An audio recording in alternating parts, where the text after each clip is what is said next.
நைட்டில் வடிக்கிற சாப்பாடு அப்படியே மேய்ந்துருச்சுன்னா காலையில் எழுந்து ஸ்கூலுக்கு பசங்களுக்கு இதுக்கு மாதிரி கிளறி கட்டி கொடுத்து அனுப்பலாம். அதே போல் ஆஃபீஸ் போகிறவங்களுக்கும் இதை போல் கிளறி கட்டி கொடுத்து அனுப்பலாம். மதியானம் சாப்பிட்றதுக்கு அவங்களுக்கு ரொம்பவே நல்லாயிருக்கும். உங்களுக்கும் வேலை ரொம்ப ஈஸியாக முடிஞ்சிடும். கடாய் சூடானதும் ஒரு 2 டேபிள் ஸ்பூன் அளவுக்கு எண்ணெய் சேர்த்துக்கலாம். பூண்டு கொஞ்சம் அதிகமாக எடுத்துக்கோங்க. நான் ஒரு 20 பல்லுக்கு மேலே பூண்டு எடுத்து பொடியை சீவல் போட்டு வச்சுருக்கேன். இந்த அளவுக்கு பொடியை நறுக்கிடுங்க. எண்ணெய் சூடானதும் பூண்டு சேர்த்துக்கலாம். பூண்டோட பச்சை வாசனை போயிடணும், அந்த அளவுக்கு நல்லா வதக்கிடுங்க. எவ்வளோ பூண்டு சேர்த்தாலும் சாப்பிட்றதுக்கு நல்லாயிருக்கும், உடம்புக்கும் நல்லது தான்.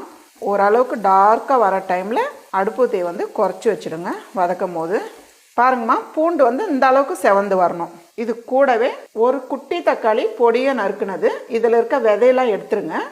ஒரு குடமிளகாய் பொடியை நறுக்குனது, இது 2 சேர்த்துக்கலாம். குடமிளகாய் தக்காளி சேர்த்து ஓரளவுக்கு வதங்கினா போதும். பாருங்கள், தக்காளி குடமிளகாய் இந்த அளவுக்கு வதங்கினா போதும். இது கூடவே 2 பச்சை மிளகாய் பொடியை நறுக்குனது. பச்சை மிளகாய் கடைசியாக சேர்த்துக்குங்க. பாருங்கள், பச்சை மிளகாய் சேர்த்து இந்த அளவுக்கு வதங்கினா போதும். நான் 4 முட்டை எடுத்துருக்கேன். இப்போ இது கூடவே சேர்த்துடலாம்.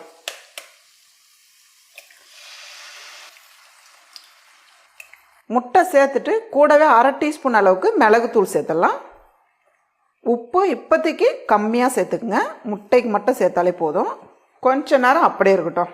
பாருங்கள், ஒரு பக்கம் நல்லா வெந்ததுக்கப்புறம் இப்போ அப்படியே திருப்பி விடுங்க. இந்த அளவுக்கு கிளறி விட்டுட்டு கொஞ்ச நேரம் அப்படியே இருக்கட்டும். முட்டை எல்லா பக்கமும் நல்லா வெந்துடணும். அதுக்கப்புறம் தான் நம்ம பொடியாக்கணும். வேகலைன்னா ரைஸ் முட்டை ஸ்மெல் வரும். பாருங்கம்மா, முட்டை எல்லா பக்கமும் நல்லா வெந்துடுச்சு. இப்போ நல்லா கலந்து விட்டுருங்க. நான் ஒரு சிம்பிளாக ஒரு 3 பேர் சாப்பிட்ற அளவுக்கு தான் செய்கிறேன். நீங்கள் அதிகமாக செய்கிறவங்களா இருந்தால் முட்டை பூண்டு எல்லாமே கொஞ்சம் கூடுதலாக சேர்த்துக்கலாம். இந்த அளவுக்கு கலந்து விட்டுருங்க. இப்போ அடுப்பு தீ ஃபுல்லாக குறைச்சி வச்சுடுங்க. இப்போ நம்ம சாப்பாடு சேர்த்துக்கலாம். நான் தேவையான அளவுக்கு பாஸ்மதி ரைஸ் எடுத்து நல்லா உதிரியாக வடித்து வச்சுருக்கேன். நீங்கள் எந்த ரைஸாக இருந்தாலும் பரவாயில்ல, நல்லா உதிரியாக வடித்து வச்சுருங்க. பாஸ்மதி வேணுனாலும் எடுத்துக்கலாம், இல்லை நம்ம சாப்பாட்டு அரிசிலையும் செய்யலாம், எந்த ரைஸில் வேணாலும் செய்யலாம். இப்போ ரைஸ் சேர்த்துக்கலாம். உங்களுக்கு எவ்வளோ மசாலா இருக்கோ அதுக்கேற்ற மாதிரி நீங்கள் ரைஸ் சேர்த்துக்கணும். கூடவே தேவையான அளவுக்கு உப்பு பார்த்து சேர்த்துக்குங்க. சேர்க்கும் போது இப்படி தூவி விடுங்க. இப்போது ஒரு 1/2 டீஸ்பூன் அளவுக்கு மிளகுத்தூள் இதெல்லாம் சேர்த்துட்டு இப்படி கலந்து விட்டுருங்கம்மா. பார்க்குறதுக்கு எவ்வளோ நல்லா இருக்கு பாருங்கள். ரொம்பவே சிம்பிளான ரைஸ் இது. நீங்கள் அதிகமாக செய்கிறவங்களா இருந்தால் எல்லாமே கொஞ்சம் கூடுதலாக சேர்த்துக்குங்க. ஏன்னா நம்ம இதில் வெங்காயம்லாம் சேர்க்காததுனால மசாலா ரொம்ப கம்மியாக வரும். அதனால் முட்டை இதெல்லாம் கொஞ்சம் கூடுதலாக சேர்த்துக்கணும்.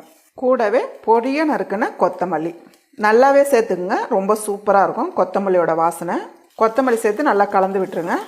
அவ்வளோதாம்மா, ரொம்ப சிம்பிளான கார்லிக் எக் ரைஸ் ரெடி.